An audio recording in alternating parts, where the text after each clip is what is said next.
Hey guys, and welcome to this week's weekly roundup. In this week's show, I'm going to be talking about a stag do that goes wrong in Vegas. Who knew that? 175 dogs take to water slides, a man tries to swim for freedom, and plenty of other stories. So let's get straight into the news.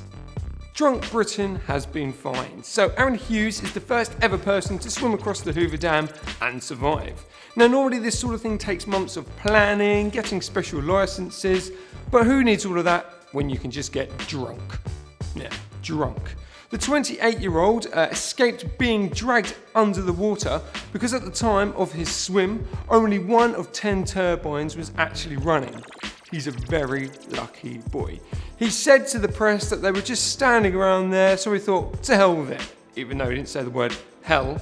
So he thought he'd just dive into the water and swam to the other side.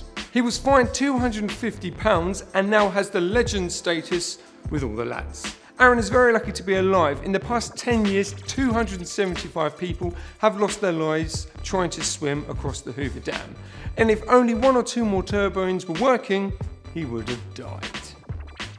Swim for freedom. So Kevin Trader had a warrant for his arrest, and when spotted on Tuesday evening by the Danville police, Kevin started to run, naturally.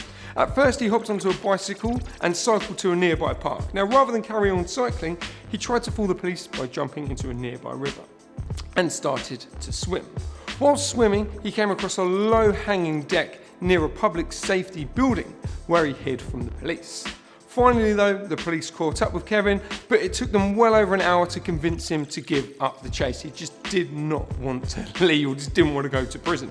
So the lesson learned here is that sadly, you can't always swim away to freedom.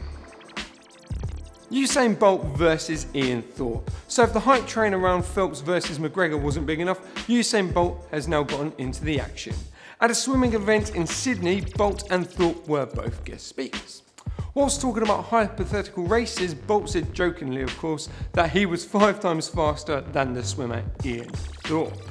Bolt went into great detail into ripping into Thorpe, saying that his arms are longer, his shoulders are broader, and his hands reach much further. And because of this, he was in fact a much better swimmer. Thorpe didn't retaliate back though, and in front of 400 VIP guests, there was a very awkward silence. That was until the MC commented that Ian came here just to interview Usain and nothing else.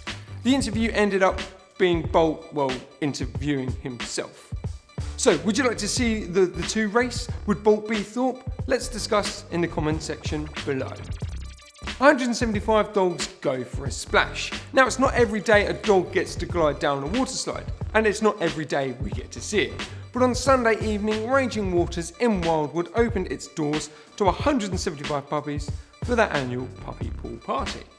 Dogs of all shapes and sizes slide down the water slides, they played fetch in the pools and had a good old paddle. And after that, they even got to take home some doggy souvenirs. This puppy pool party happens every year to mark the closure of the water park for the winter months. It's gotten so popular that the park now lets spectators in to watch the dogs run around and have lots of fun. Have you guys seen our latest video, Nutrition Tips for a Triathlete? It dropped on our channel on Wednesday, and it's a must watch for any triathlete. To view it, click on the link that's just popped up, or click in the link in the description below. And now it's time to do a couple of shout-outs. The first shout-out goes to Sun Yang for dominating the 400 free run and completely obliterating the competition at the China Student Games. Nice work. The second shout-out goes to Emily Seaborn, hopefully I've pronounced that right, who's been nominated for the Don Award, which is a highly regarded award given to Australian sporting legends. So congratulations, Emily. And that's all the time we have for today's show. So thanks for watching and have a great weekend.